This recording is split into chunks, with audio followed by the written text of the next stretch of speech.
cancer, fill the cavity, invade to the wall. What is the prognostic factor for endometrial cancer? It's part of the staging, depth of invasion. Very important, how much invade to the wall of the uterus. So, as a matter of fact, when it's not invasive or invades just a superficial portion or inner half, there's prognosis much better in comparison to something actually goes all the way and involves the serosa. So depth of invasion very important in terms of the staging of endometrial cancer. This is endometrial cancer. You can see these are malignant glands back to back, and it's not just at the surface; they are invading to the muscle right there to myometrium. So we see that's endometrial cancer. You can see high magnification. If I show you this picture, this is in the middle of myometrium. These glands are irregular and invading to the myometrium. Now, if I show you this picture and ask you, why is not the adenomyosis? What's the difference between this and adenomyosis? Adenomyosis was endometrial gland stroma and stroma in middle of muscle, okay? And when you look at those glands, they are benign glands.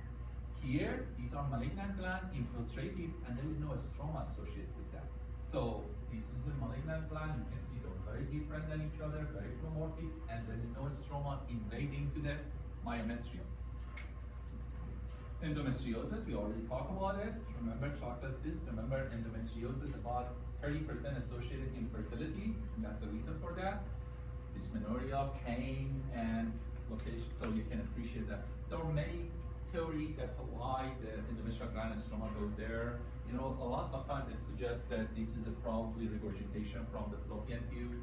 Can be, sometimes other, causes, maybe metaplasia.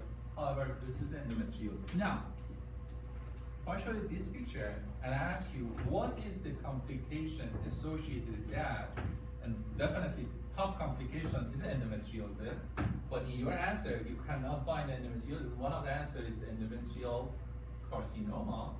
That's the complication. So when you see endometriosis in ovary, that can become atypical, can become endometrial carcinoma or endometrioid carcinoma.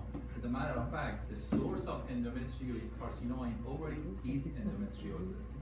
Another type of malignancy can arise from endometriosis, in ovary especially, is another cancer called clear cell carcinoma. Clear cell and endometrial carcinoma in ovary comes from endometriosis.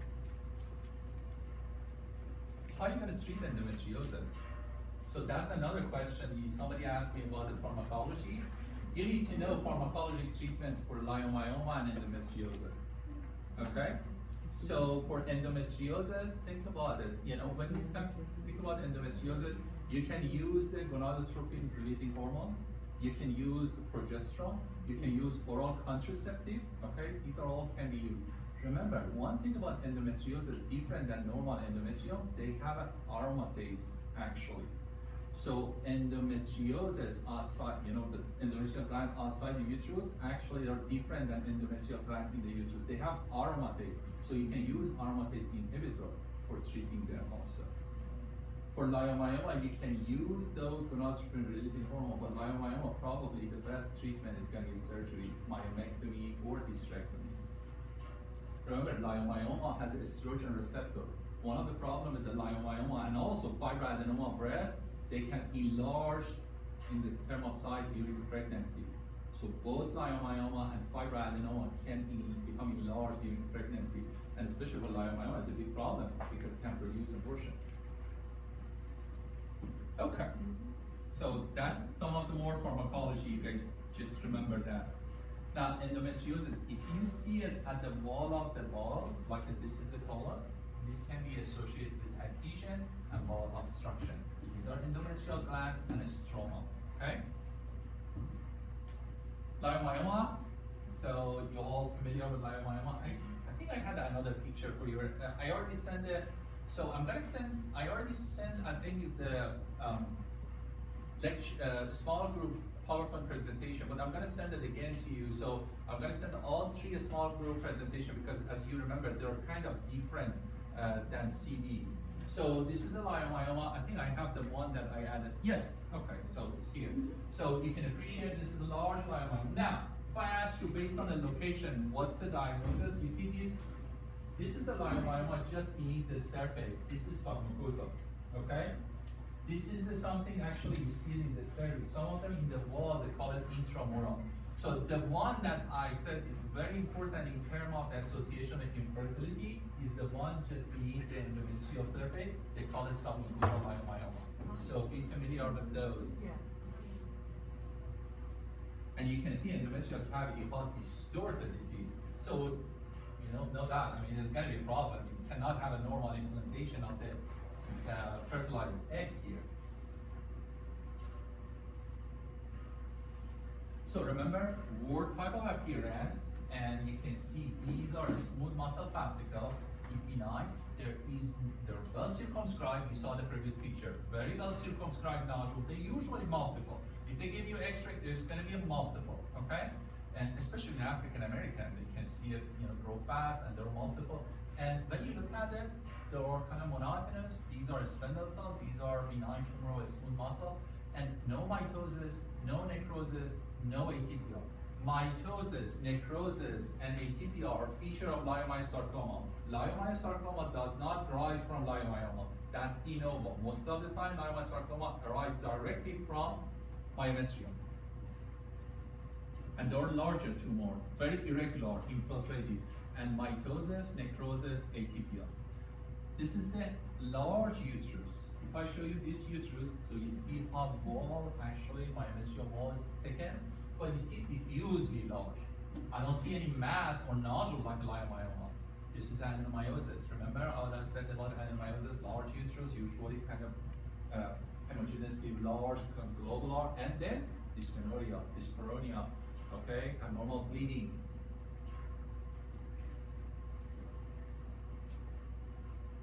And this is a hallmark of adenomyosis, and also endometriosis. You see endometrial gland stroma in middle of myometrium, okay? You see that? That's very important. Now somebody asked me how they're going to survive over there. One of the reasons they survive is because they have an aromatase, actually. And that's helped them to make estrogen and grow.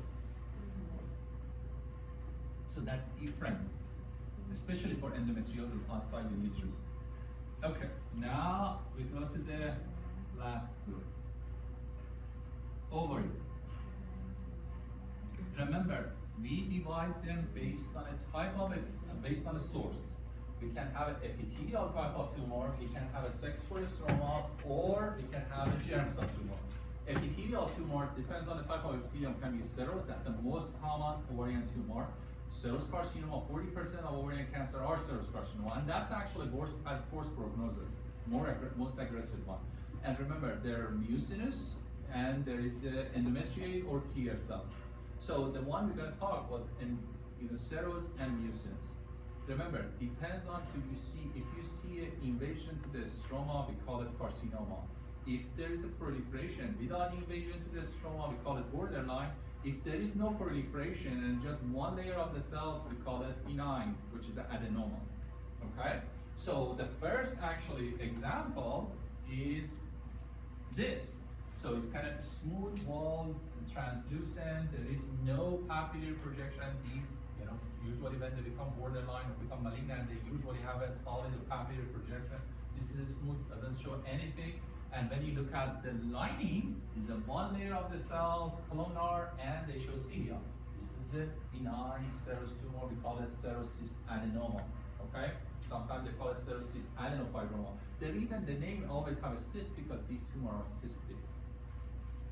They can be a unilocular or multilocular. Now, let's look at the next step after this.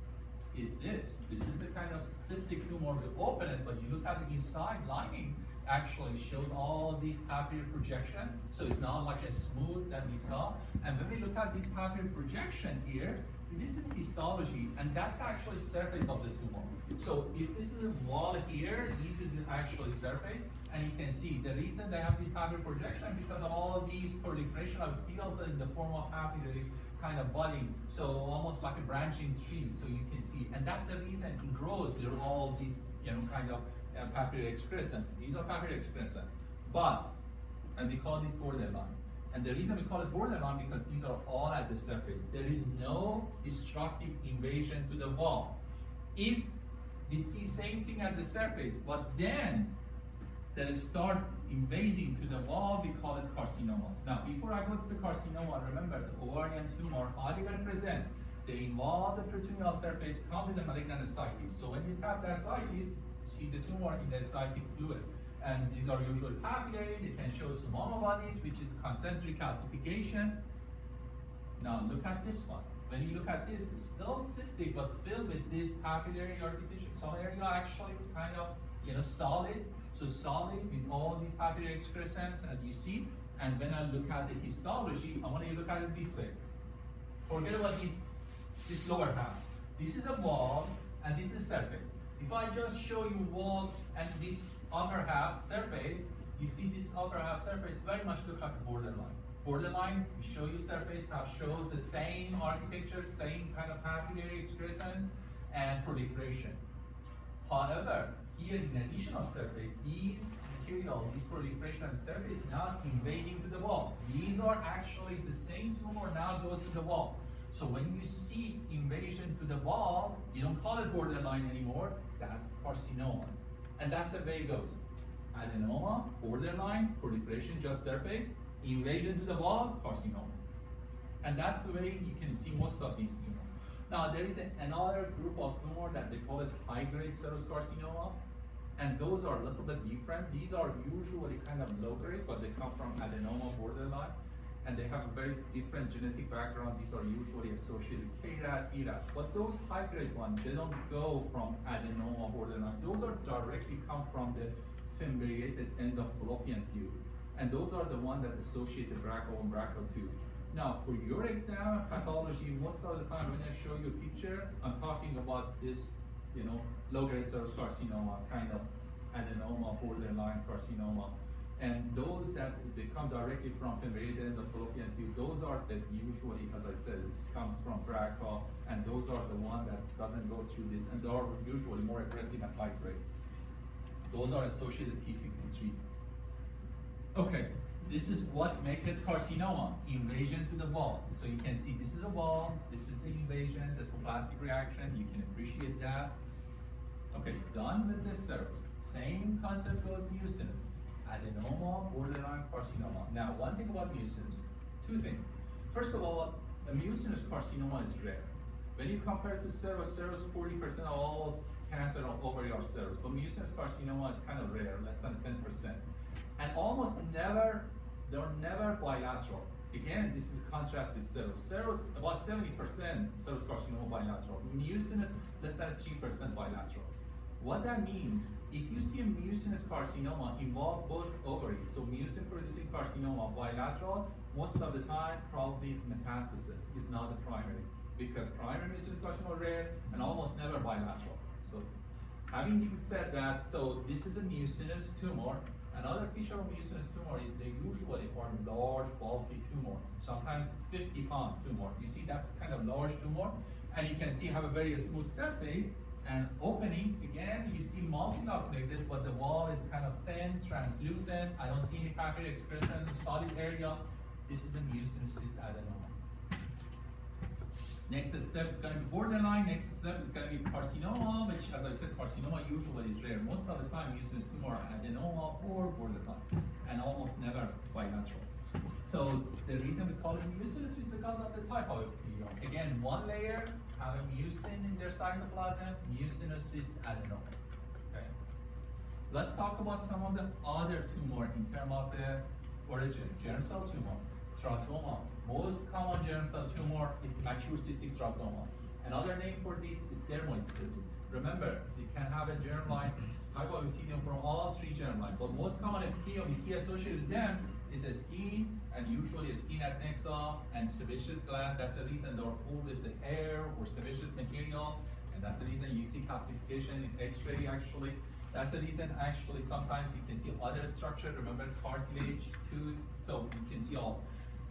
When I call it mature cystic teratoma and I said benign, the differentiation between benign and malignant is a type of epithelium. If they're all mature, all type of epithelium from three germline mature, when I say mature means adult type, means benign. If you see any immature, means kind of primitive type of epithelium or material that normally you don't see in adult type, or they call it embryonal type of epithelium, those are immature. So difference, and those are